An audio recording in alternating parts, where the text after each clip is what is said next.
All right, good evening, everyone. I hope you can hear me. If you can hear me, please say something. All right, good evening, everyone. I hope you can hear me. If you can hear me, please say something. All right, everyone. If you can hear me, please say something. All right, everyone. If you can hear me, please say something. Okay. All right, guys. I'm using a new Mac laptop, and I had to enable security screen recording for Chrome, and it's saying that if I enable that, it's going to disconnect Chrome. So I'm going to enable it, recording for Chrome, then disconnect, then come back on. As you can see, there's a lot of echo. So please, if things disrupt, don't leave. I'll join back immediately, and then you can join. Okay? As you can see, you might have to. Don't leave. I'll join back immediately, and then you can join. Okay? As you can see, might have to. Don't leave. I'll join back immediately. Join. As you can see, don't leave. I'll join back immediately. Join. As you can see, don't leave. I'll join back immediately. Join. Okay. Don't leave. I'll join back immediately. All right. It looks like I can share my screen now. Let me sort the voice. All right. Share my screen now. Let me sort the voice. All right.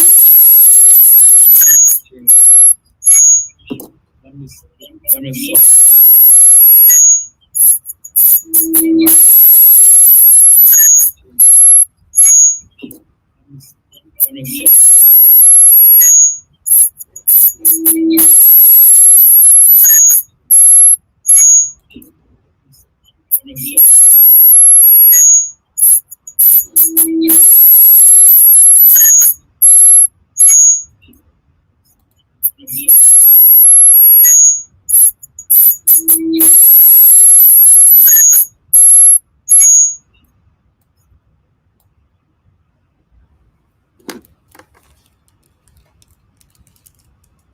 Okay, it should be looking better. Let's see.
Okay, in 2 minutes we get started.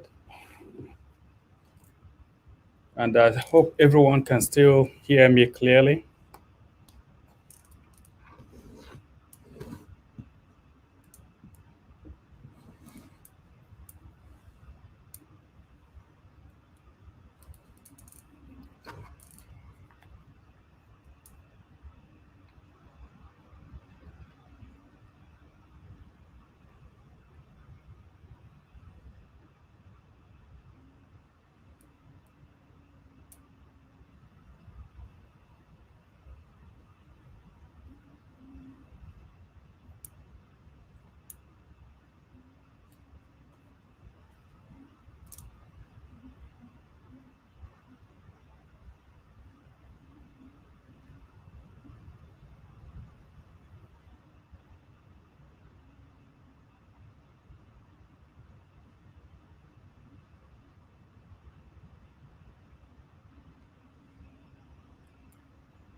All right, thank you. So good evening and nice to see everyone here. So pretty much I'm going to get started. Today I'll be your host. I'm the host for the meetup, and today I'll be the presenter as well. At the same time, I'll be the only one on the studio. I mean, in the past, we used to have 2 or 3 people, and then someone will be helping out. But today I'll be the one doing everything. So I hope it all goes well. All right. So for those of you who are new to this meetup, it is all about Kubernetes and the ecosystem. And the kind of things we'll be talking about today are the kind of things we always talk about in this meetup. We're part of a large group called the Cncf meetup groups. So this is just one of several thousands all around the world. And we have our meetings third Wednesday of the month. And so this will be the first one for this year.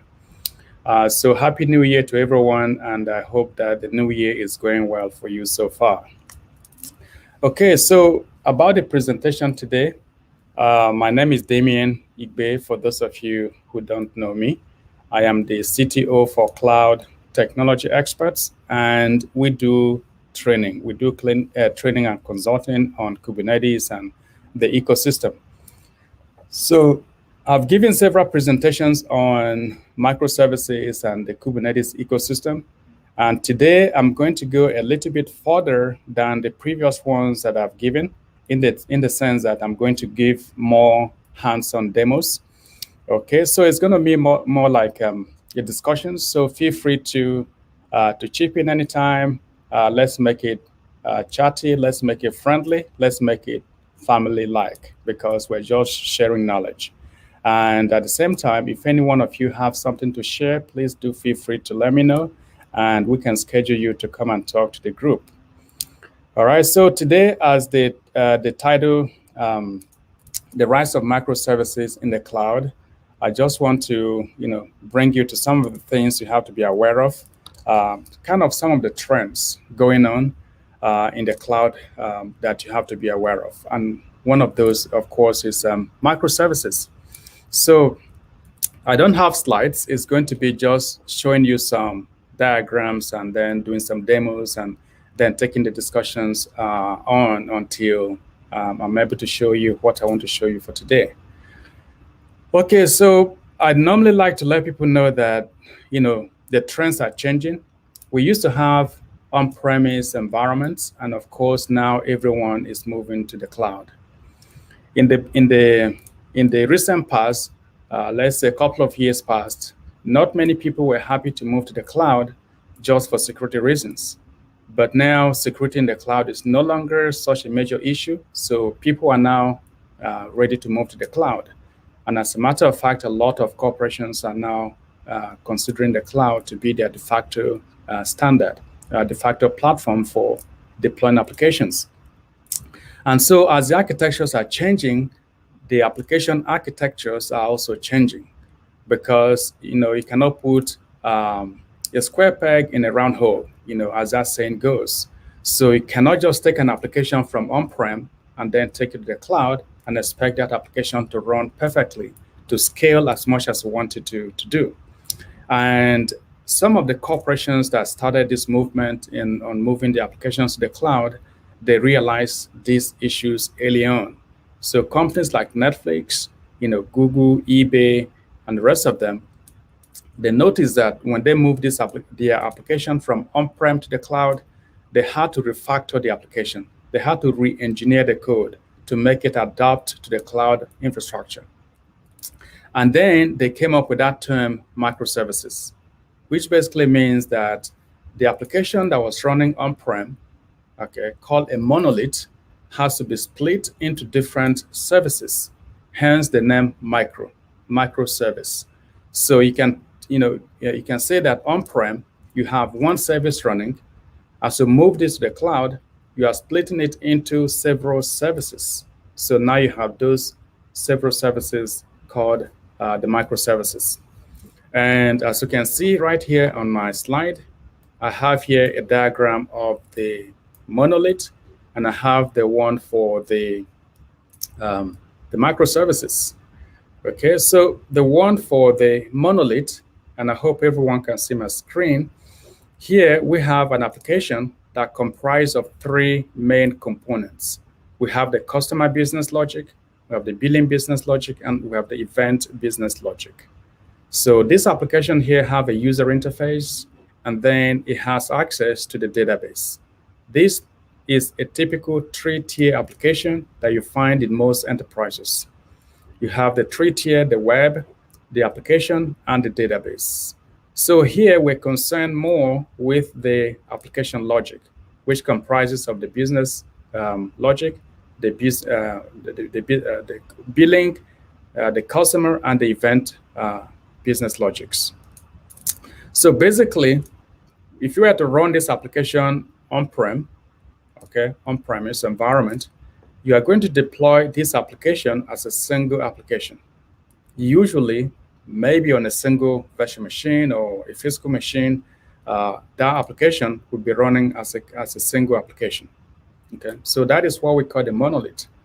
Now, when you move this application to the cloud, the architecture of the cloud is very different from the architecture of on-prem, because in the cloud, certain features are desirable. For example, scaling. You want to be able to scale your applications. Okay, so then as you move this application here from on-prem to the cloud, you want to refactor this application. And the diagram we have here on my own right signifies the equivalent for this monolith. So here's a monolith and here's a microservice. So if you compare them, you can see that for the customer business logic, we have it as a separate service. For the billing business logic, we'll also have it as a separate service. Likewise, the event business logic. Notice also here that on the monolith, we don't necessarily have any API here, but on the microservice, we have each one of them have an API interface. Okay, that doesn't always have to be, but of course, if it's a RESTful API, as in this case, it's a RESTful microservice, RESTful API service, you have to have an API service in front of API interface in front of each one of these microservices that we have. Also notice the fact that here, the database is just a single database. Here we have at least two databases, one for the customer business logic, the other one for the event business logic. The billing here doesn't need to have a database, but if it does need to have a database, it's also going to be a separate database provided for the billing business logic. So we notice here that why we're using just one single database for our entire application, because like we said, this is like a monolith. It's all going to be deployed as a single application. Here we have three of them, and each one of them need to have their own separate database backend. So in essence, this is what a microservice is. You take an application called a monolith, you split it into different components, and each of them is deployed as a separate application, which is completely autonomous. Each one of these is completely autonomous, independent of this one. So usually when you're using this architecture, you are going to have different teams working on these different microservices. You can have team A or team customer business logic working on this one, and you can have another team working on this and another team working on this. So each one of these teams can have their own CI/CD pipelines. They can follow their own continuous integration and continuous deployment methodologies, all the DevOps practices we're familiar with, so that if anything happens to this code, this team is not affected, this team is not affected. The only thing that connects this microservice with this is just the API interface that I defined for each individual microservice, so that if this billing service needs to talk to the customer business logic, it has to go through the API interface, as you can see here on the diagrams, the arrow pointing to both of them. So both of these APIs can communicate, and both of these APIs can communicate. So like I said, this team can work independent of this team. And that helps to ensure that they can continue to engineer their code as much as they want to do that, without any team stopping their development effort that they are doing. They are free to make their own decisions. In fact, they can have different, they can develop these applications, these microservices, with different languages. Maybe this one can be written in Python, this can be written in Golang, this can be written in Java language. You don't have to have all of them using the same language, okay? And that feature is called the polyglot features of microservices. You can have different language application stack, all in the same environment. And so you kind of give people the freedom to choose which language is best for the work at hand. If they feel Java is the best, they can do that, okay? So that is one of the advantages of using a microservice. I already mentioned scale. It is very easy to scale.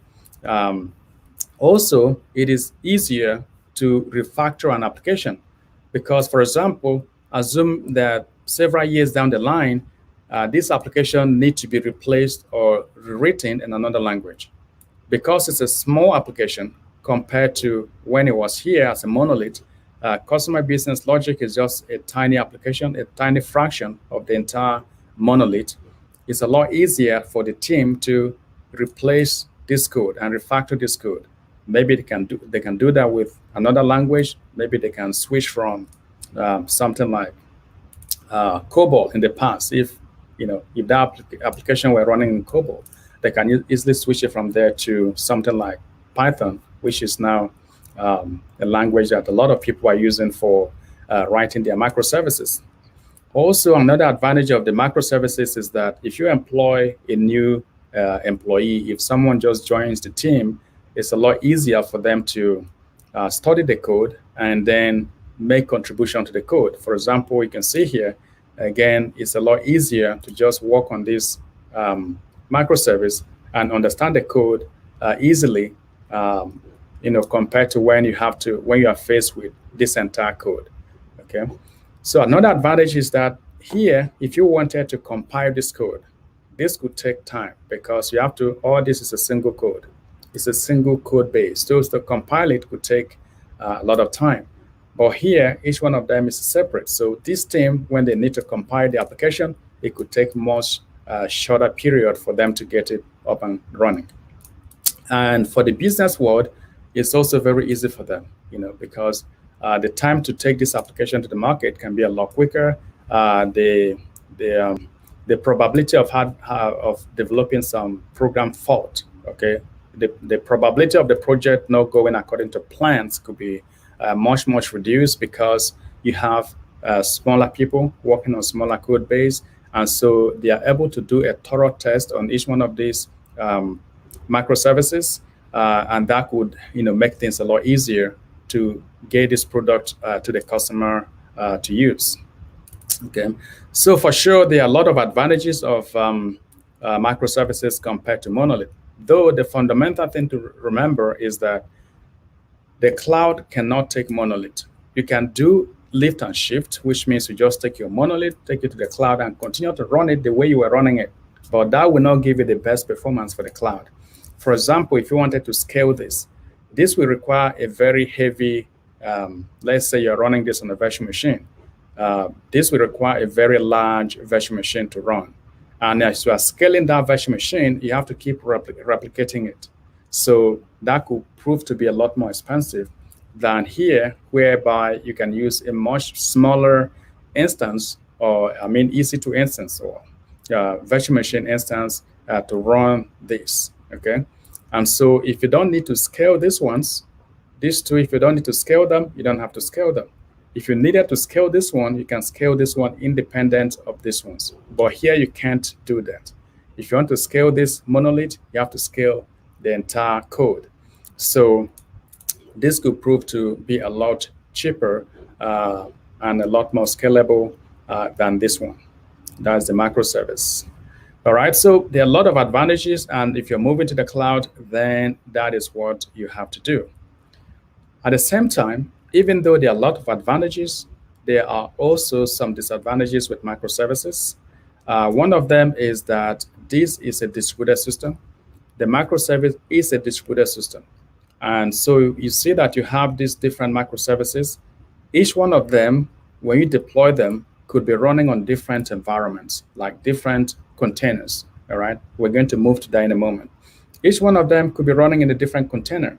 And as you are scaling them, you are going to have also several copies of each one of these microservices, okay? So if these need to talk to this, like I said, they have to do it over the network. Remember, if it were here, it is just a function call within the same application code base. Here, they have to do it across the network. So this has the capability of, having a low performance, especially if you don't write it very well. So that is one disadvantage of microservices. Another one is that it could be complex to manage because, again, it's a distributed system. And distributed systems are inherently complex because you have to deal with the platform and you also have to deal with your application, in this case, your microservice application that you're running. So there are certain things you need to take care of in this microservice. For example, I already mentioned communication. You need to make sure that these microservices are able to communicate with each other. And if not done very well, again, like I said, that could affect your performance. Another thing is you have to ensure that you monitor them very well. Of course, you need to monitor your monolith as well. But in the microservices world is another issue entirely because, like I said, if you have so many copies of each one of these, you have to be able to monitor them to see when any of them, if any of them goes down. Normally you're going to use some applications like Prometheus to handle all the monitoring of this microservice that you have here. Another thing is logging. Here, it is easy to collect the logs on a single node. But here on so many nodes that these microservices are running, you need to find a way to collect all the logs from these different microservices. So you could send the logs from here to a central node. All of them could be sent to a centralized node. And then on that node, you can go there and analyze the logs so that when you have some issues with your microservice, you know how to troubleshoot it, okay? So another thing is that you have to handle what we call the service discovery. Service discovery here meaning that the customer business logic has to be able to discover the billing business logic, all right? It has to be able to find it even by its name, all right? Because if it doesn't know the IP or the name of this service, there is no way this can talk to this.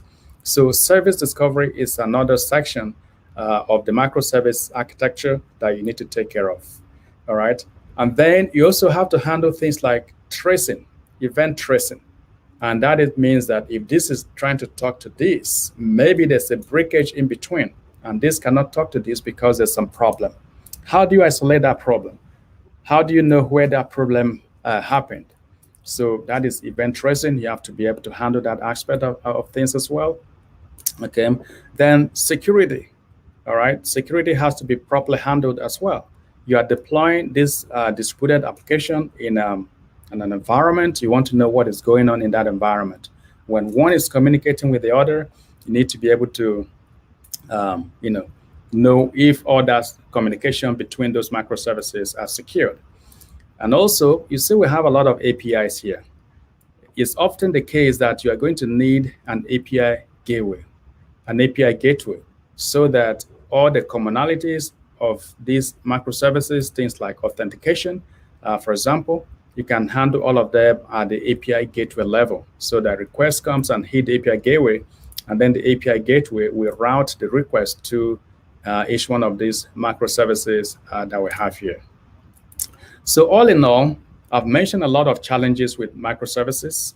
And so you need a platform that can help you take care of these challenges so that the developer doesn't have to worry so much about the platform or about the issues I just mentioned.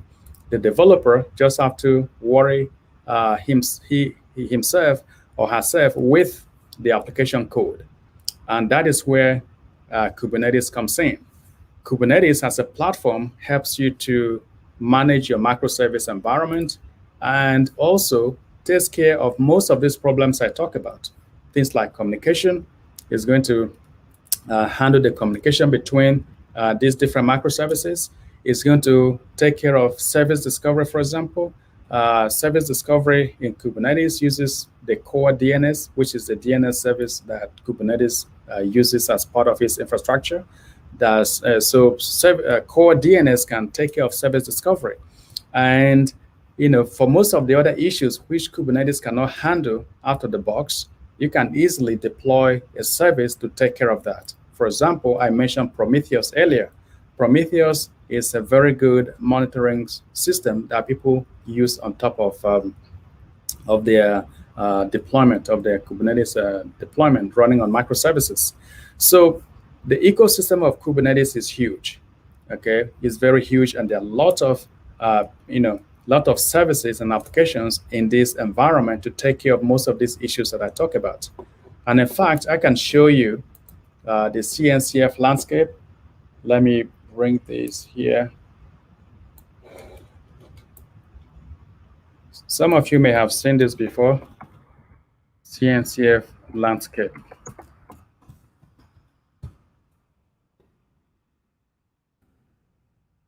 So this is a Cncf Landscape. Basically, this is a Cncf. Like I said, we're part of this meetup, the Cloud Native Computing Foundation, and they have this cloud. They have the Cloud Native Landscape, where they talk about all the different services or the ecosystem rather within the Cloud Native environment. So I mentioned Prometheus for monitoring, and you can see that Prometheus is right here for observability. You have logging. FluentD is here for logging. I mentioned event tracing. Say you have Jaeger. Jaeger is here to help you with your event tracing. And you may talk about API gateway. API gateway is right here. You can select any API gateway from here. I talk about service discovery, and you see somewhere here you're going to have service discovery as well. Coordination and service discovery, you have it there. So basically, what this Landscape does is give you the entire ecosystem of the cloud native environment and all the services that you could utilize for different things. So Kubernetes is the core. Everything is built on top of Kubernetes, and that is under the scheduling and orchestration. You can see Kubernetes is here, along with all the other competitors. But basically, this is the main one that this is the de facto standard, and everything in the ecosystem kind of integrate with the Kubernetes. So if you remove this, every other thing will almost fall apart. Okay, so you have all the ecosystem that when you're trying to write your microservice, you may want to look into some of this to see how they could help you coordinate your microservice. For example, if you need a storage, you have here the cloud native storage, because the microservices are going to need a storage mechanism to store their content of, to store their data and things like that. So you need to have a storage backend. when you have your Docker containers, we also need a registry. And here you have a section for container registry, which you can use. So what you're going to observe with this landscape is that most of the services here are all open source. There are kind of some, not all of them open source, but the majority of them are open source. And of course, the ones that Cncf promote, that is the one they host, the ones they adopt to host. As you can see, all the ones in square, you see them highlighted like this, and these are highlighted of all the other ones in this category. These two are highlighted, the kind of deep blue around the edge, like all these ones do. Come here to here, this one is highlighted, these ones are highlighted. So all the services that are highlighted are the ones that the Cncf is hosting, that is sponsoring them, is promoting them, is paying developers to improve these applications, to make them, bring them up to production standard. Okay, so yes, there are a lot of them, but the ones you see highlighted are the ones that the Cncf promotes. They are the ones that recommend for you to use. But of course, if you're already using something else other than the ones that are, recommended, you can go ahead and continue using that. But if you are starting a new project, I think it makes sense for you to select the ones that are recommended by Cncf, because this is not just the work of one person. A lot of people in the technical oversight committee, and they are looking at all the issues that you need to look into in the software, and they're recommending all the ones that are highlighted as the best of the best that you can use. Okay, so I was just saying that there are a lot of challenges, but Kubernetes is capable of handling all these challenges. And if it doesn't have it inbuilt, if it doesn't come out of the box with Kubernetes, the ecosystem of cloud native, as you can see all of them here, you can deploy any of these to help you achieve the aim that you're trying to achieve. And so I think it's a good reference also for people to always come in here to see what is trending, what are the tools that a lot of people are using the most. And it keeps changing. If you come tomorrow, like before, I didn't used to see Argo, but now Argo has been highlighted, which means that it's one of those tools that a lot of people are now using. So this will give you a good idea of the software that a lot of people are using within the ecosystem. Okay, so I see a question here. Please give me some time. Let me finish, and then we can have a session for questions, since I'm the only person here today. Okay. So now that we understood what a microservice is and the challenges with it, and how, so that will help you to understand where Kubernetes comes in, because the role of Kubernetes as an orchestrator is to help you take care of all these challenges that I've been talking about. All right, so today I'm going to show you, a few things on Kubernetes. It's not going to be an awful lot. Let me go to this. Okay, so I will show you a few things on Kubernetes with the microservices that I'm going to show you. All right, but where does Docker fit in here? All right, for those of you who may not be familiar with where Docker fits in, Docker is a deployment platform. And the way to understand Docker is to, if you like, look at it to be like your laptop. Okay, Docker can be like your laptop. Okay, and you can also compare it to a virtual machine. I'm comparing them in this way because these are all deployment units. You can install an application in your laptop. As the same way you can install an application in your virtual machine. It's the same thing that Docker does. Docker is just a replacement for your physical server or your virtual machine. So in other words, it's a deployment unit. But as a container environment, it is very, very effective, very, very efficient. So from cost perspective, it is very cheap, because if you can deploy one application on a physical blade, okay, you can deploy several on a container, because in a containerized environment, you are creating this separate environment. So within those different environments, you can install your applications. And so that gives you the opportunity to, if you like, skin your server. You can skin your server to the very last resource. All right, so you can get it utilized up to like maybe 90% or even over. But if you're using a pure blade for an application, you're probably going to utilize your server to something like maybe 30 or 40% at the most. And as you can see, the trend has been physical servers, then virtual machines, and now containers. So everyone now deploys the applications on a containerized platform. So that is where Docker containers fits in. And of course, Docker is not the only containerized environment. There are other containerized environment too. In fact, if you come here, you see that if we go under the section for container runtime, you see that we have a few options. Here we have the container D, we have the crew, and the rest of them here. So Docker is just one of the containerized, one of the container runtime. But a lot of time when people talk about containers, they often refer to Docker containers because it is simply the best and it's also the first. It's the first in the market. It's the one that kind of invented this market, and so it has the largest share of the of usage. Okay, so where does that all fit in with our microservices?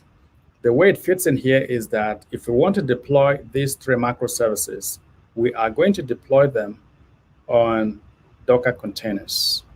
The process is that, first of all, you are going to create an image of this microservice. Then you are going to send this image to a Docker registry or some form of registry. Docker Hub is a #1 registry for everyone to use. So if you don't have any other registry to use, then Docker Hub will be the one you can use. And in fact, if you run any container from an image and you don't specify a different registry, then it's going to go to Docker Hub and pull the image directly from the registry, Docker Hub registry. So it's a de facto registry for Docker containers. But there are a lot of registries these days, some of them paid, some of them free, some of them private, some of them public. But Docker Hub is the one I'm going to be using to show you 1 or 2 things tonight. Okay, so now you write your microservice. The developer has to write a microservice, of course. All the APIs we're talking about here, this is what the developer has to do. And as I said earlier, you can write it in either Java or Python or Ruby or Golang or whatever. It's up to you. The ones I'll be showing you tonight, they are written in Flask, Python Flask, the Flask framework in Python. Okay, so you write your code, then you create an image of your code. To create an image of your code, you have to go through the process that Docker recommend, which means, for example, you need to create a Docker file, put all the information how you want your image to be created. Then you can create the image. Once you create the image, the next thing is to upload it to a registry. Once you upload it to a registry, then it's now ready to be used by your Kubernetes environment. So basically, that is what I'm going to show you. Tonight, I'm going to show you a simple microservice. We're going to run that in-house so we can see how the API part of that microservice is constructed. Then after that, I'll show you how to package an image and upload it to Docker registry and then run it with Kubernetes. And then after that, I could possibly also show you a publicly available, very simple microservice that we can run on a Kubernetes environment. For the Kubernetes environment we're going to be using, I did not deploy any cluster today. I'm going to use something which is publicly available. And for those of you who want to play with Kubernetes, this will also be a good learning for you. So if you go to this website called Katacoda, you can use it to learn to play with Kubernetes. It basically gives you an environment, a cluster for you to work with. So you don't have to install anything on your laptop. You don't have to pay anything. The only caveat, the only disadvantage is that normally it's going to, it will give you a shell or a cluster for like maybe 1 hour, usually 1 hour. And then after that, it will terminate and you have to create a new one. Now, not a problem if you are just testing stuff, except that if you store any file in that cluster and you are testing it, that all the files you have stored in there will disappear. And when you create a new one, you have to bring those files again to the platform. But you can easily create your own cluster in your laptop, or you can go to any publicly available, where you can go to a public cloud like AWS and create your own clusters where to work with. But like this one I said, I didn't have to create any cluster. I just have to use this to show you one or two things. And then hopefully you can also learn to use it to play in your own learning. You can use it for your own learning. Okay, so basically that is what I want to talk about when it comes to understanding microservices. The reason they are trending is because the cloud is a new platform and everyone is moving to the cloud. And to move to the cloud, you have to make sure you refactor your applications, because if you don't, you won't get the best performance out of your applications. So that is why they are trending. All right, so put that out of the way. Now I want to show you a microservice. This one will be running in-house, like in my laptop. And then after that, I will show you the process of maybe taking one of these microservices and packaging it, sending it to Docker Hub, then running it in Kubernetes. And then, like I said, maybe after that, I can show you another microservice in the cloud. And then we'll go for questions and probably just round up the presentation. Okay, so here is a microservice architecture. We have 4 microservices in this case. We have the backend microservice, the aggregate, we have the items, and we have the orders microservice. As you can see here, this one, you have 3 API endpoints exposed. You have the /orders, and you can count. So you're passing some variables here, some parameters, which enables you to be able to specify how many orders you want. Maybe you want 10, maybe you want 100, you can specify it here. So that is what the backend here exposed. Then if you go here to aggregate, it's the same thing. It's a microservice. It's running on that port. And then if you go to this URL, once this is running, you can also get details of items between 1 and 1,000. And then as you can see from the arrow, the backend will contact the orders. That is, when it comes to communication, the backend can communicate with the orders. The backend can communicate with aggregate, and the aggregate can communicate with orders, and the aggregate can communicate also with items.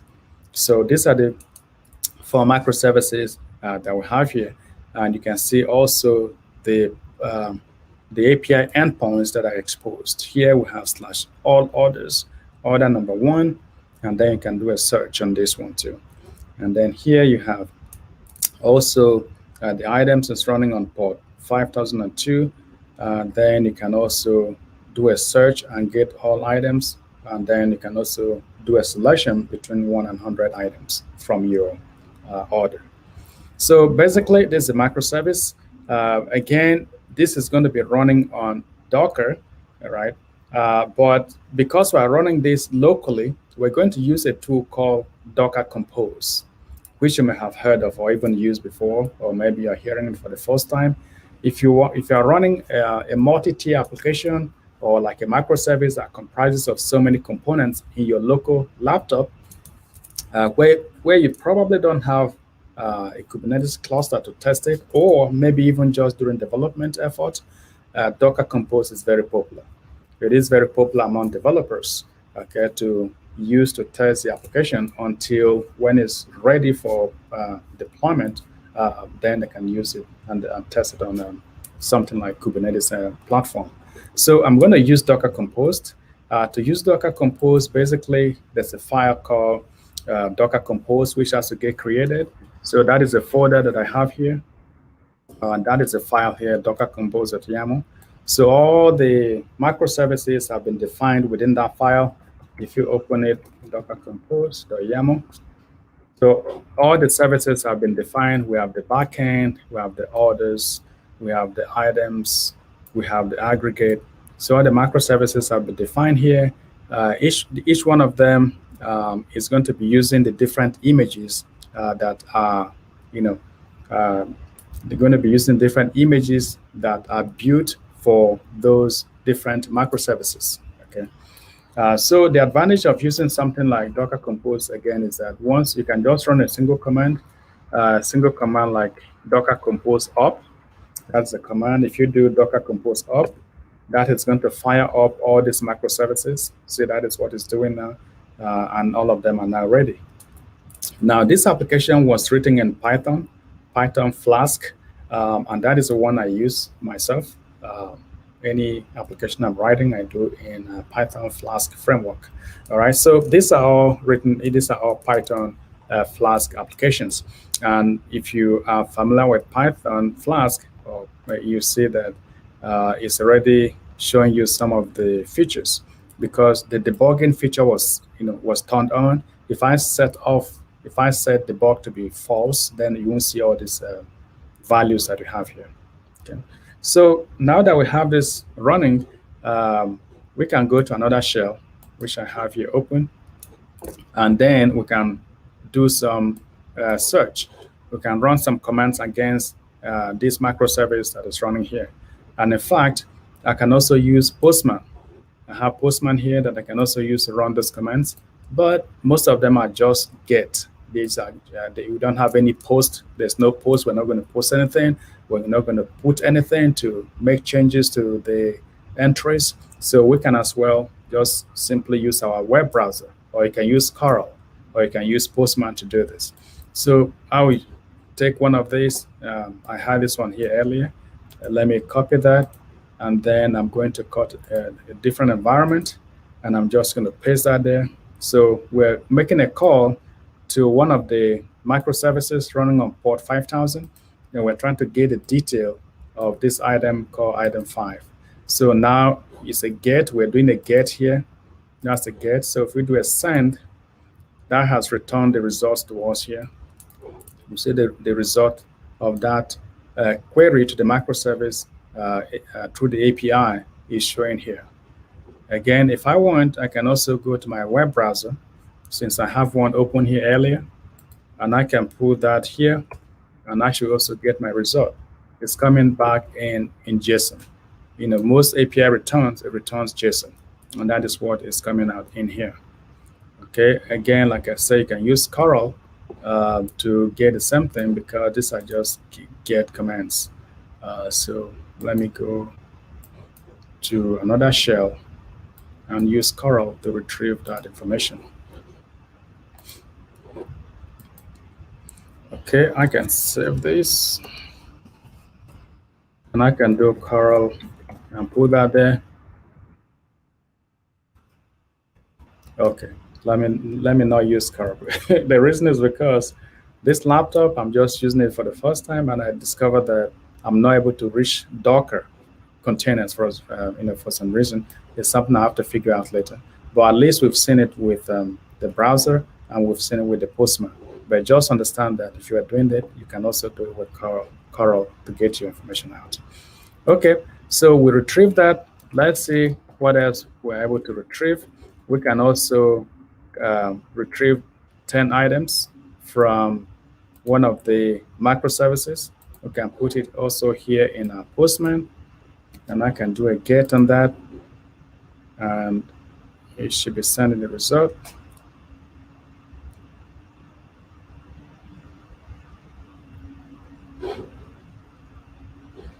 Let's try the browser.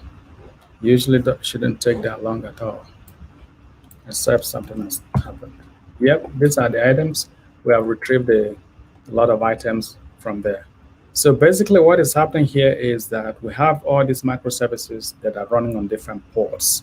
And like I'll show you in the diagram, they are all exposed on different ports as well. And so since they have API, the APIs are exposed on those different ports in the diagram that I showed you earlier. So we're making a query. Any of those queries we make are going to port 5000.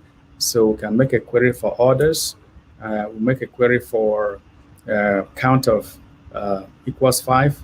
We can do a count of 10, and we can get a detail of any one of them. This was the first one we did. This is the second one, and we can do this one. Let's do the orders and see. So we go to our web browser again, and just reduce it to /orders. and we should see all the others. So here it's a lot of items, here. These are all auto-generated in that microservice that we're doing a query to.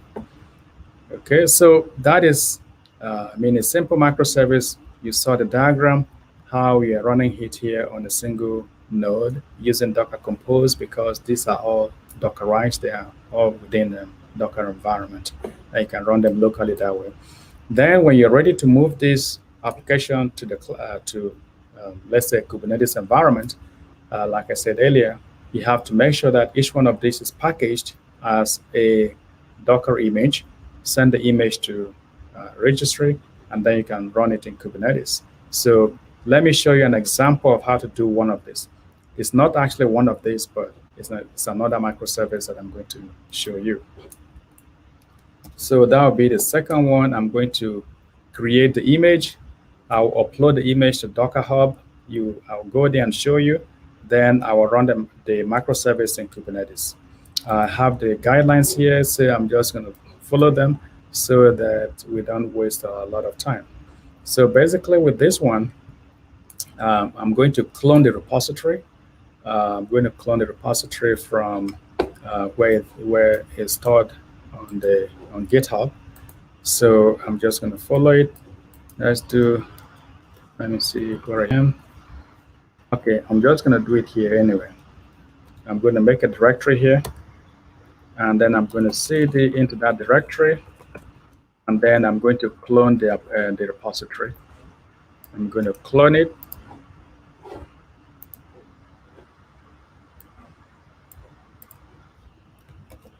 Okay, I git clone the repository. Now I have the application has been downloaded. So that is a microservice, but it's just a single microservice, written in Python Flask. If you want to have a view of the application, that is the microservice. It's also exposed. API endpoints are exposed. But anyway, this doesn't going to be much of any relevance. So now that we have that here in our code, we are going to build the image. To build the image, we need to have the Docker file. Okay, you need to have the Docker file available. So the Docker file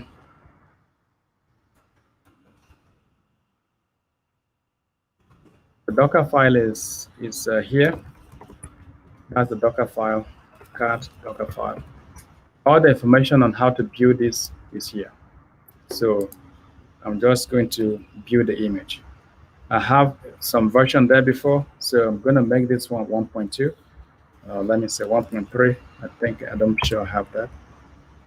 Okay, so I'm building the image, and because I have Docker installed on my laptop, so I'm building the microservice, the image for the microservice, and it's finished, so I can do Docker images, and I should see the flags. So this is the one I just built. As you can see, it says 5 seconds ago. So this is the one I just built. And now that I have it here, have this image in my local environment, I could, of course, run it. I could run it in my laptop using this command here, and then try to do some queries. But that is not that fun. Let me show you how to package the image and then send it to Docker Hub. So I'm going to now tag the image. I want to tag the image so that when I upload it to the registry, it will know that this image belongs to me. So I'm going to tag it. I need to change this to 3. I need to change this to 3 as well, because this is version 3 that I just built. I'm going to tag that image. Now that I tag it, I need to make sure that I'm logged on to Docker Hub. I can do Docker login. Docker login. I already logged in earlier, so it said login succeeded. Now, the credentials that I use there are the credentials from my Docker Hub. So I can do hub.docker.com. So Docker Hub. So I already logged in. He's bringing up my my account. So you see I have a lot of these images here. So I'm just going to build this one so that once I build it, we can come here and check for it. Okay, so now that I already tagged the image and I already log in, I'm just going to simply push this image to my Docker account, Docker Hub account. So I'm going to put that in there and push it there. So it's going to take a few times. It's uploading it to my Docker Hub account. And once it's ready, I will show it to you over there. So the beauty is that once that image is in Docker Hub, anybody can use it. You can even use it right now if you wanted to. Okay, so now that I uploaded, let me go to here and check. So let's say Flask book API. Let's click on that. And let's see the different tags that this image has. So this one here is said last pushed a few seconds ago. So it knew that I just pushed one, and this is this version here. This one was pushed 3 hours ago, this one a month ago, this one a few seconds ago. So this is the one we're going to use. And like I said, any one of you can use that. This is how to use this image. This is my account name, my account login, and this is the name of the image. This is the name of the image. I just replace this tag with the tag you want, either 1.3 or 1.1 or 2.0. So now that we have the image ready, Docker's job is kind of done. So now we can go to Katacoda, which is the Kubernetes environment, since I don't have my own environment created. So I come in here to Katacoda, and then I can create a cluster, a very quick cluster. And once I have that ready, then I can create a YAML file, call it deployment. Now, it's a whole lot of stuff to talk about in Kubernetes, but this time is definitely not for that. This is showing you this microservice, how this microservice works. Okay, but we're going to use a deployment object. A deployment object basically helps you to deploy your application. So to do that, you first have to create a YAML file, .yaml file. Well, there's YAML, there's JSON, but Kubernetes uses YAML files. So now we're in Kubernetes environment, and the command to control Kubernetes is kubectl. I can say kubectl get pods. It says there's no pod running.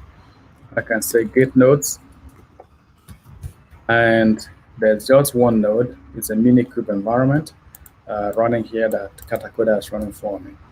So I just have to create a file. I'm just going to call it deploy.yaml. In the deploy.yaml, and then I'm going to go back to my file, and I'm going to copy the deployment, which I already have prepared here. I'm going to copy that, and then go back and paste it here. Before I paste it, I want to make sure it's pasted correctly. Okay, now guess what I need to change? I need to change my image. Remember the name of the image, migrate/Flask book API, and this one was version 1.3. If I want to run the one I just did, I have to make it 1.3. Otherwise, if I run it now, it's going to run the previous one. So this is a deployment file in Kubernetes. That's the name of the deployment. I'm going to run 3 replicas. So when I create this deployment object, it's going to give me 3 pods, 3 containers. And they are going to be running on port 5000 because that is the port that this application is running on. Okay, so now that I have my deployment object, I can do kubectl create. I can do -f and give the file name. And now it said the deployment is created. If I say kubectl get pods, I have 3 of them. They are being created. So I have wait for them to be ready. All of them are now running. So if I do again kubectl get deploy, short for deployment, it says there are 3 copies running because I have 3. It will specify 3 copies. But if I want, I can scale them. Kubectl scale deploy Flask book API minus replicas equals 6. That has been scaled to 6. Now it says 6. And if I say get pods, I also have 6 copies that are running. Okay, so now that I have this API running or this microservice running, how do I access it? Now I can do kubectl get pods minus o wide, and I have the IP of my pod. As a matter of fact, I can curl directly to that IP, and I can get some query from that API because, like the first one I showed you, this one is also exposed on some endpoints. So you can query it based on those endpoints. So let me again just go here to the instruction here, and I'm just going to curl one of the endpoints. So I'm going to call that, and then go to Katakoda and put it there. Guess what? I need to change the IP address from the instruction, and I can use any of the IP addresses. 172.10.0.5, 172, oh, it's 18, not 5. 172.18.0.5. So I get a query, books, ID number 1. Then there's another book here, ID number 2. And yeah, there are only 2 books here. So I can also query for one of those books. Now I just want to get book 1. And that gives me just the information about book 1, everything from here. And I can also query for book 2. And that gives me the information that's from here to here. If I query book 3, guess what? It's going to give me an error because book 3 doesn't exist. So that is what I'm seeing here. Book 3 doesn't exist. Okay, so now this is a full microservice, and there are different copies. So since these are all replicas, I can issue the same command on any one of them, and the same thing will come back to me because, you know, they are the same. This one is 18.6. So again, it doesn't have that. That will give me all the books. That will give me the first book, and that will give me the second book. There you go. So we have a microservice exposed with some API interface, as you saw in the initial diagram here. We have the API, we have the microservice exposed with the APIs so that this can query this. And you saw us making some queries with Curl and also with Postman as the need arises. So now the next thing we're going to deal with is here. We have so many replicas. How do we access all these replicas as a single application? We don't want to be changing IPs to access these or these based on the IP that we change. Ideally, we want a load balancer in front of them so that request comes and hit the load balancer, and then the load balancer forward the traffic to the rest of the, to the pods. So the load balancer could decide to forward it here or here. If this one is busy, can put it here. If this is busy, can put it here. That is the advantage of having replicas. Otherwise, why have so many replicas when you just need one at a time? But having so many replicas, you are providing scale, because if a lot of customers are one, the other one can help them achieve or connect them to the other one. So how do we do that in Kubernetes? We need to create a service object. A service object is like the load balancer to point to those different pods that we have here.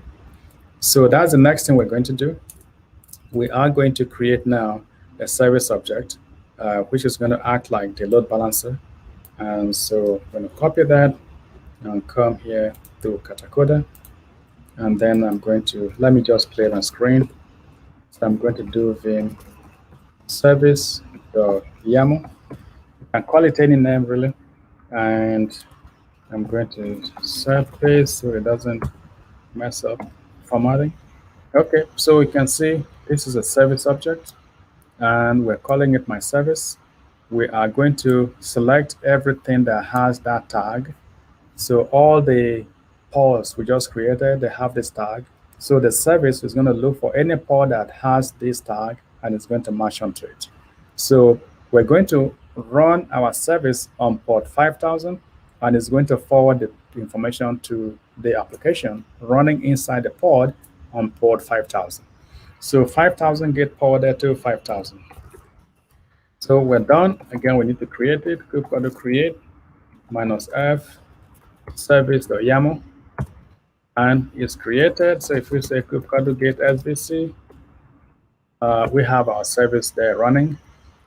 This is the service we just created, and that is the IP. Now, if we curl that IP, just like we did with the individual IP, we can still get to the what we want. So let's, again, okay, let me just copy the curl command, make it quicker. We're going to curl this, and we're going to replace the IP with the actual service IP that we have here. So copy that, and I'll come here and paste it.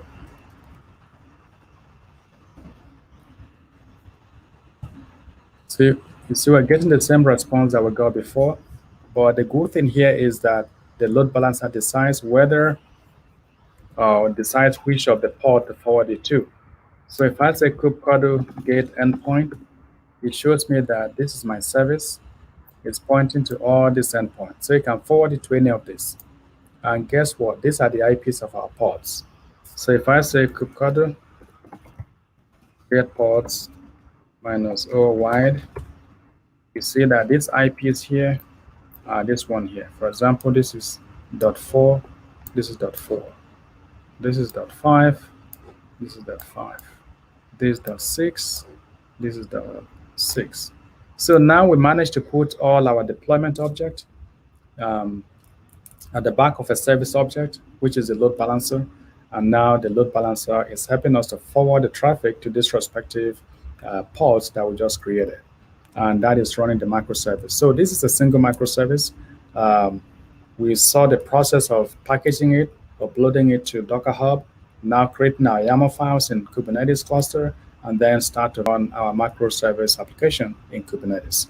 Again, this is just one microservice, but if you had thousands or hundreds or so many microservices, the Kubernetes environment is very capable, is very good in managing all these microservices, helping with communication between them, helping with security, making sure that things work as expected. And like I said earlier, if anything is not available in Kubernetes, you can also go to the ecosystem and see which of the service you want to use to make it work. Okay, so that is one microservice. You saw the process of how to create it. Now I can show you just another microservice. Again, simple one, publicly available. I will create it, same process, and then after that, I can answer questions, and then we can have a discussion if you have more questions to ask. Okay, so for this one, I am going to clone a repository, which is, again, publicly available. I already have that here.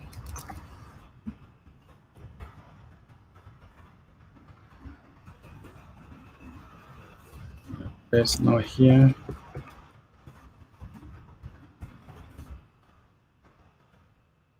Okay, this one.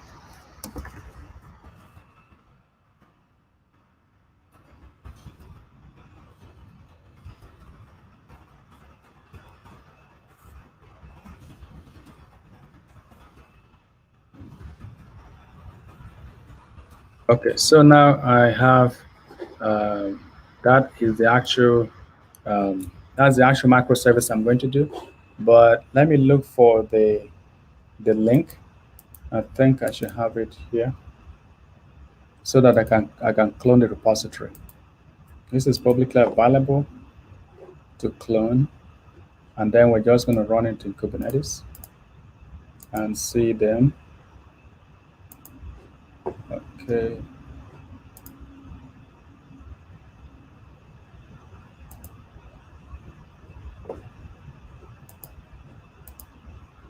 Okay, let me just Google it. It's publicly available. I'm just going to search for the voting app. The voting app. Okay. Yep, that is it. I had it earlier. So I'm just going to clone this repo. I'm going to clone that repo onto my environment. Well, I'm going to do this in Katakoda. So I'm going to go here. Okay, and I'm going to git clone that repository. Okay, so I'm going to go into the voting app repository. Example voting app. And then I'm going to go into Kubernetes specifications. So these are all the deployment files and the service files. So let me show you this diagram here. For this particular one we're dealing with, let me see if the diagram is here. I had a diagram earlier, but let's see if the diagram is here. Result, vote, worker.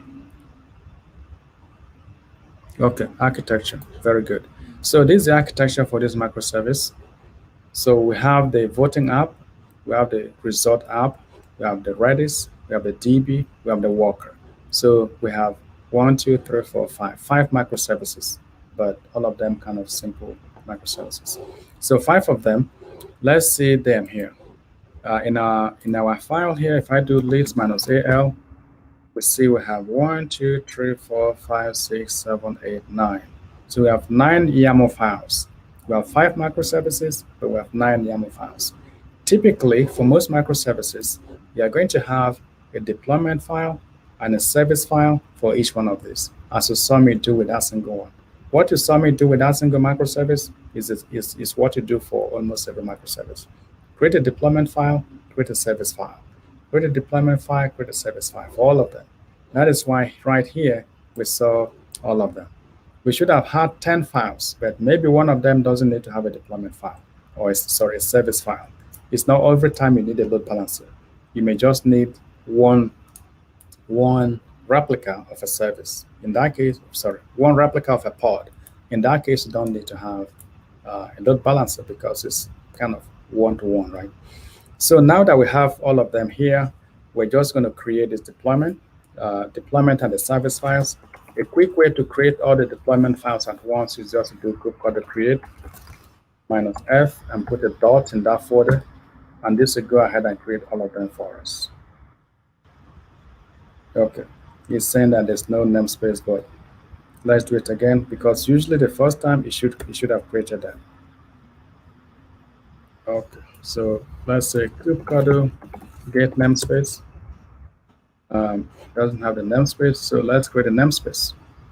Kubectl create namespace vote. And that's it. Now we have a namespace called vote. If we create it, everything should be fine now. All right, all of them are now created. So we have kubectl get pods. We have, well, it's not, I'm not seeing them here. Who can tell me what to do? Well, I need to go to the namespace. Kubectl get pods -n vote. Then I'll see the resources. See, they are just being created. So I need to wait for them to finish creating. In the meantime, let me delete the ones, this one here, because this will be consuming some resources, and we don't need this one anymore. Let me go down here. Let me go back one step, and then I can kubectl. Actually, I need to go back again. Okay, I'm gonna do kubectl delete -f, and that would delete my Landscape here. Kubectl get pods. Okay, all of them are terminating. So if I go to example voting app, I don't have to be here before I run this command, but I just want to make sure I'm here so that if I need to change something, it's easier for me. Kubectl get pods minus n vote. Okay, all of them, our new microservice services is running, and I can do kubectl get pod minus get services svc minus n vote, and I have my services running. Again, if I do kubectl get endpoint in this space here, see, it shows me that database service, this one here, has one endpoint. And let's see which endpoint is that. Kubectl get pods minus O wide. So this one here, DB is pointing to .10, which is this one here. Redis is pointing to .11, which is this one here. Result is pointing to .12, again this one here, and vote is pointing to 13, which is that one there. So that is a microservice that we're running here. How do we access this microservice? Because in this case we have a lot of them. Well, the architecture will help us to know how to access the microservice. The architecture that we saw here says that the voting app need to be accessed, then it will access Redis, then access the worker, which means we can also access this or this. If I put the IP of this or the IP of this in my browser, or I curl that, I should be able to see what that gives me. So let me go back to our Katacoda, and then we need to do the vote. So the vote service is this one here. The vote service is a node port. That is another thing entirely when you talk about services. Service has three different types of service objects. We have the cluster IP, we have the node port, we have the load balancer. Now, depending on which one you're using, the way you access it could be different. So this one here is node port. So with the node port, we should be able to access this from Katacoda interface. I just need to copy that. Then I will come here and click on this, and then it will say open up this. Is that 3001? Okay, I can click on that and change the port. I can change the port to what I want it to be, which is 1000. Okay, doesn't look like it's ready, but if it is, we can access it. So let's check again. This one is on 3100 vote. Result is on 31 that, and both of them node port. So let's copy that and check the other one. If it doesn't, there isn't much I can do. Usually that's why I prefer to have my own cluster. There's a little bit, there's not an awful lot you can do with Katacoda, but maybe I just need to find. Let's do this and say open a new terminal, view that, view select port. Okay, let me use this one. Maybe that one is configured. Okay, that's it. That's our microservice. Again, a simple one where you can vote. I can vote for cats, and that will store my result for cats. And remember, there are two areas we can call. Let me call this one off so it doesn't stop disturbing me.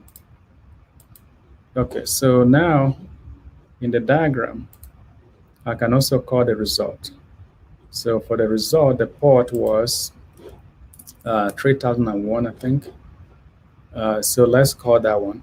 Let's go back to here, and then let's say select a port to view, and all the two I have already here. So let's select this one, and that's the result. So the microservice we're seeing here from the diagram, we can only access this and this. You can't access this, you can't access this. Because, well, if you look at the pods, you see that those ones are not exposed. Okay, well, Redis you can access with cluster IP, which is local. You can do it locally if you want. But from the diagram, the architecture, like I said, will help you to know how to access this application. And from the diagram here, you can see that voting app and result app should give you some result. Okay, so you've seen again how we can go run a microservice in a Kubernetes environment, and then access that microservice based on how it is designed, how it's configured. And if you want to see the containers that were used and that these guys are using to run, most of them, most likely they're going to be on Docker Hub as well, but we can check. You can go here and all the files are here. I can check, for example, Vault deployment service.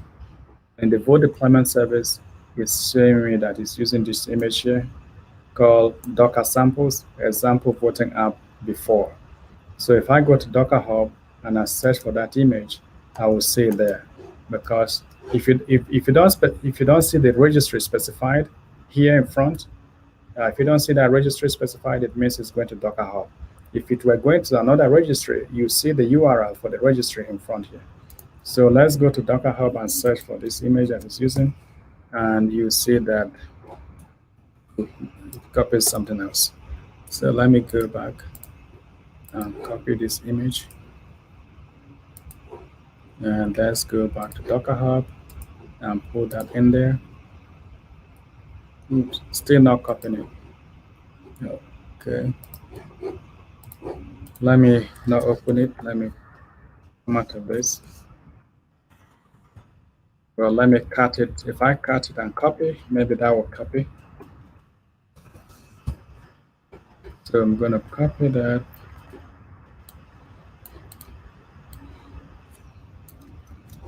And go here.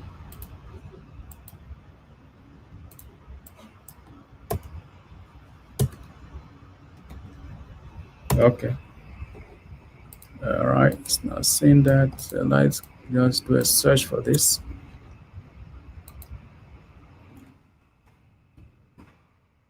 All right, there you go. That's the image there that we just used.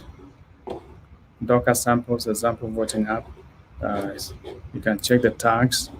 If you don't put a tag, then it's going to show you the latest. So that is pretty much the one that we're using. All right, pretty much that is what I had in mind to show you guys. So let's see what is going on with the discussions. Let me go there to see.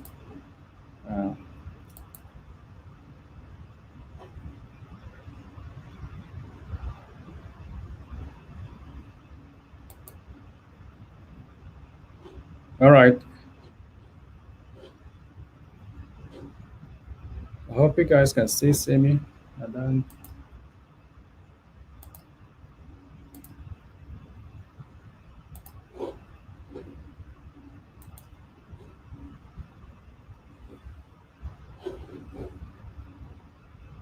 hello.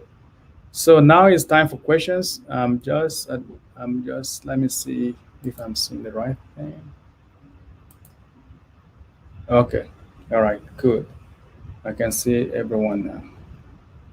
All right. So guys, that's what I had in mind to show you why microservices are trending, why a lot of people are wanting to implement them. Then show you the methodologies of how you implement them. And then show you some demos. So hopefully this gives you a clearer idea of the entire framework. But of course, learning about microservices is going to be depending on the language that you know how to program in. Python, Java, whatever.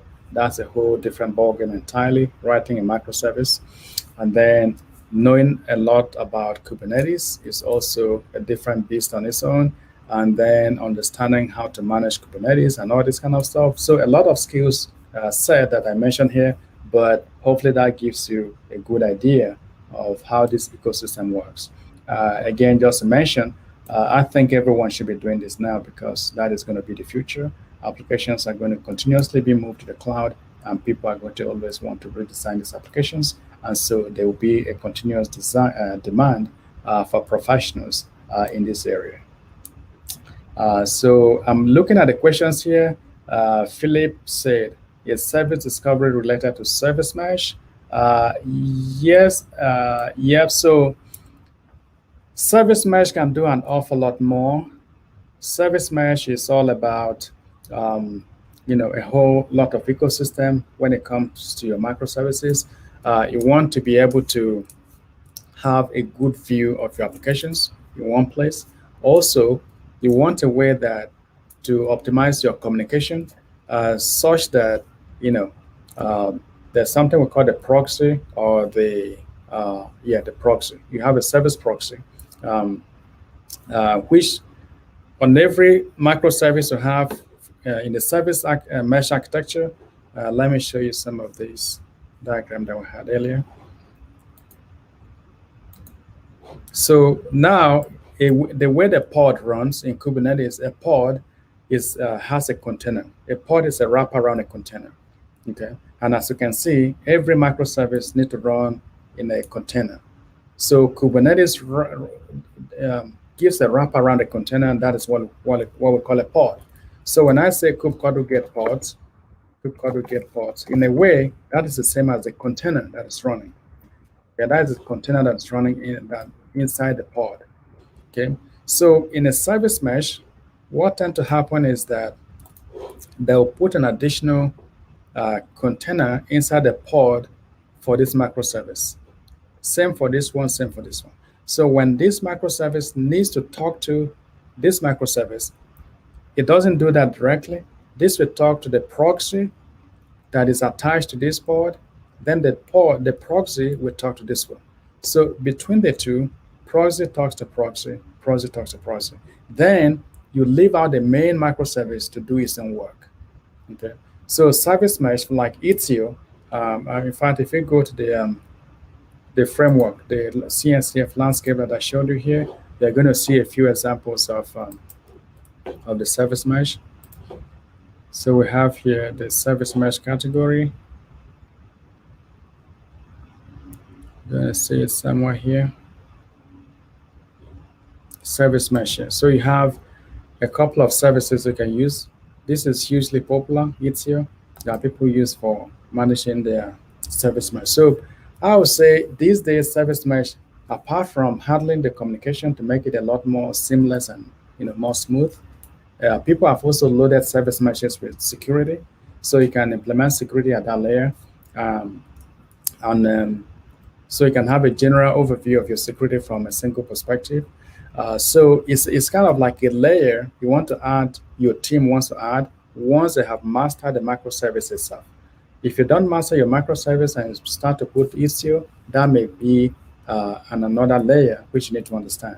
And if you don't understand the bare microservice, how it works in Kubernetes, and you go and put in an Istio service mesh or a Linkerd, for example, the whole ecosystem might become more complex. So most teams will start off with just the bare microservice, and as their need improves, as their need increases, rather, as they understand more about these microservices and they want to find ways to optimize it in a more seamless way, automated fashion, then they want to go for a service mesh. So I would say service discovery, no, it's not directly linked to service mesh. They are different things. In fact, if you look at the categories here, we have one for service mesh and we have one for service discovery. So these are different categories. All right, that is from Philip. If anyone have to add, actually you guys cannot add. It's only we who can talk. Okay, is Docker still compatible with Kubernetes? Yes, of course, it will always be. Now, even if now you use mostly Containerd, which is kind of like Docker. Okay, but yeah, I think Docker will always be compatible with Kubernetes. Kubernetes is designed in such a way that you can use any container runtime that you want to use. So it's agnostic of the container runtime that you want to use. Then Mark, what's your take on Kubernetes roadmap on including Docker in the supported container runtime list in the future by CRO or Containerd, including Docker in the supported container runtime? Well, I think it should. Docker started this entire industry, right? Docker is very good.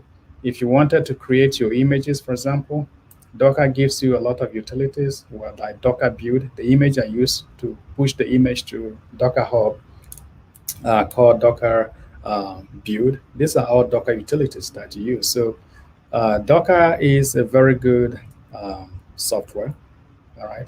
The management Unfortunately, has not been very good, and that is why Docker is undergoing a lot of issues at the moment. But yeah, Docker started this industry. It's always going to be there. I think so, and I'll support it anytime. I mean, how could you hate Docker? They invented this industry. Creo, and Containerd. Well, actually, Containerd is Containerd and Docker are kind of the same, because the runtime for Docker is Containerd, and that was given out from Docker community to to the community basically. So yeah, I'm not sure if I really understand your question, but yes, anything with Docker, I'm going to support it personally. People say that Docker these days is very heavy. It's kind of bloated compared to Creo or Containerd. Then in that sense, I understand. If your environment requires something which is more lightweight, then you can go for the alternative options. Okay, so Philip, when you say Flashbook API, will it pick up 1.3 or 1.2? No, latest will pick up latest. In this case, like the example I show you, oh yeah, that's a good question, because I had 2 there, then I pushed 3. Okay, I'm not sure I have the correct answer for this, because normally I should do it the right order. I should push 1.1 before I push 2. But because this is a demo, I pushed 2 before I push 1.3. So will Docker know if 1.3 is the latest? I'm not sure. It's probably going to pick 2 because the 2 has the highest tag on it. But at the same time, often you may want to, if you deploy your image without any tag, then I think Docker assumed that is the latest. But in my own case, I put a tag on it. Okay, so I think, yeah, I don't know. I don't have a correct answer. I would think that maybe it's going to pick the one before, mistakenly pick the one before, because I did it wrongly. I shouldn't push 2 before I push 1. So yeah, if anyone has an answer to that, push it to the chat list, please. But I did it wrongly, so it's my fault. Can you share code on GitHub? Can you share code on GitHub? Well, GitHub, if it's public, anyone can use it. You have public repos and you have private repos. Public repos means anybody in the world can use it. You don't pay for it. If you want it to be private, you have to pay for it. Okay, you have to pay for it. Then only you will have access to it. Okay, if we're using service mesh, do we still use service discovery? Service discovery is part of the architecture for microservices. Thanks, Mark. Service discovery is part of the architecture. You can't replace it. You can't remove it, because microservices need to find each other. And if there's no service discovery, then you're going to have issues. Kubernetes just happen to use core DNS. Okay, if you go to other platforms, they could be using something different for doing their service discovery. But yes, it's always going to be there. It's part of the service. It's part of the architecture. I mean, Kubernetes also can use environmental variables, but environmental variables are not that encouraged. So using service discovery is the best method to use. But service mesh, like I said earlier, is something which I wouldn't say becoming anymore. It's quite stable at the moment. It's something that a lot of teams like to use. But like I said, it's something that teams use only when they really understand what they're doing. Otherwise, it's an additional layer which has its own complexity that you need to really deal with. But you're always going to need it. Once your team has gone to a certain level, you're always going to need it, because it makes life very easy in terms of managing your microservices, and also bringing additional features. Like I was saying, security can be easily handled there. In fact, we can also include things like Prometheus and Fluentd and all the stuff that you might need out of the box. It will easily include them for you. All right, guys, no more question. Let's see if anyone has more question. The thing is that the way we configure it at the moment, you guys can't really talk and participate. maybe we'll have to switch to a format where people can participate instead of sending questions. But feel free to send questions to the chat room. Otherwise, pretty much I have all I want to show you guys. Most of the things I talk about here, well, they are the things that we train on. So if anybody wants to go deeper in any of those technologies, be it microservices with Flask, Python Flask framework, or Kubernetes admin, or if you want to take your CKA, Kubernetes Certified Administrator, and stuff like that, that's all we do basically. And we're also thinking of organizing some kind of more structured training, maybe like 1 day or half-day free training. And if those comes up, I will let you guys know. And also, tomorrow is going to be the free event for IBM. I sent an email to the group. I think it's good to attend events. You attend events, you learn one thing or the other. Even though it's not physical, you can still network. You can still network with someone through online chat if you want to do that. So I think it's a good way to network within the community, get to understand what is going on, see what people are doing. And I will give a presentation there as well. It's not going to be this long. It's going to be much more shorter and more high level. But if you can attend any of those sessions, I think that will be useful. All right, thanks, Philip. Philip said, how can we do integration testing with microservices in Docker? Do you recommend monorepo for microservices? So people always discuss this issue of monorepo versus multiple repos. I personally prefer multiple repos because the nature of microservices is that each team can be managing their own microservice environment. So, and having multiple repos, I think, just makes it a lot easier for the team to handle those different aspects of the microservices that they are developing. So I guess it's something the team has to think about and see the pros and cons for each one of them for the team. But I personally, like I said, support having multiple repos because then teams don't have to interfere with each other and they can go on doing their own kind of thing. If they want to do CI/CD pipelines, they can go ahead and do whatever they want to do. Testing in microservices, testing in microservices is a little bit challenging because not just a unit test, you have to do integration tests as well.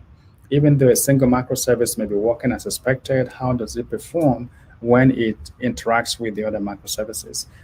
So depending on the application, the framework you're using, in Flask comes with its own testing framework, which makes life a lot easier. But yeah, generally, testing is something is something you have to take seriously with microservices because after the individual testing, you still have to do the overall integration test. So yeah, Philip, from your questions, it looks like you guys are working on the microservices project or about to. All right, Neratech, can you talk about container security aspect? Container security, yeah. So when it comes to microservices, when I show you the kind of like the layers, you can see that there's a lot to it, right? You have to take care of your code. Developers, when they're writing their code, that is where security starts. They have to make sure that they understand the language they're using very well and how to make sure that security best practices are implemented using their code. Then we go to the container environment, which in this case can be Docker. You have to also take care of the container registry. Where are you deploying your images to? For certain types of applications, you probably don't want to put your images in Docker Hub like I just did, make them available to the public because you want more privacy with that. So you may want to make sure that you have a private registry to put your images in there. And these days, it's easy to deploy your own registry. Even if you're not managing it in-house, you can still use a paid service where your registries can be taken care of. Then you jump from from Docker to Kubernetes, and then you have to deal with the security in Kubernetes. So what I'm saying is that based on the architecture we're talking about, security is a big thing, and it spans so many areas, and definitely your team has to dedicate a lot of time to ensuring that they take care of the security. And now people talk about DevSecOps philosophy, which I gave a presentation on sometimes in the past. So teams have to also employ those kind of principles, DevSecOps, whereby security is taken as part of the entire design, right from when you are doing your system design to designing the microservices, to when you start implementing, to when you start deploying in production environment. It's a whole lot of things to be taken care of. So yeah, that's a good question, but there's a lot to it. That's what I'm saying, and you have to make sure you take care of every aspect of those security. Thanks, Neurotech. All right, guys. Looks like we're done for tonight. By time we're not, well, it's about 8:20, and we are located until 8:30. So if anyone has any more discussions, that's fine. Otherwise, I think we're going to round up. And as usual, the next meetup is going to be in 1 month's time. Again, I want to repeat, if you have something to share with the team, please do that. This is a community group. Okay, so we need people to participate, to share their knowledge with the group. If you have something to share, please do let me know, and I'll schedule you to talk on that. But other than that, I hope to see you again in 1 month's time. Stay safe and hope you enjoy your new year. Bye.